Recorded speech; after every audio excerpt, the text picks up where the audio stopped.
Pwede po ba ako magsampa ng kaso, judicial settlement, ang judicial partition kahit hindi pa nababayaran ang estate tax? Ayaw po kasi makipag-cooperate ng iba naming kapatid.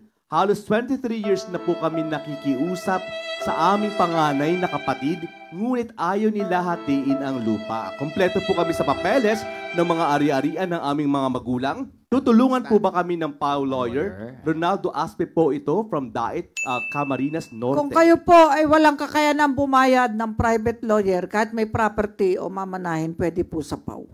Patunayan nyo lamang po na yung income nyo ay pasok sa aming income test. Yeah. O kung wala naman kayo trabaho, ay certificate of indigency sa barangay. Yeah. Ayan. At tutulungan po kayo ni Atty. Nilo Buado, ang public attorney natin na happy dyan sa Daet, Camarines Norte. Alam nyo, kung ayaw ng panganay, hindi po hadlang yan para hindi mahati ang lupa. Pero kailangan po talagang bayaran ng estate tax. Dahil batas po yun. Kung gawin na lang ninyo, siya na lang ay itira nyo, singilin na lang yun, suklian na lang nila kayo.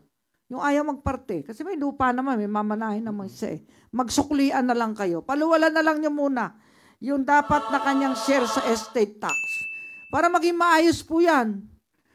Oh, buti na lang nag-a-amnesty ang gobyerno. Kung hindi, edi pwede pang ma-levy yan, ma-auction ng gobyerno yan lupa nyo pag di inayos.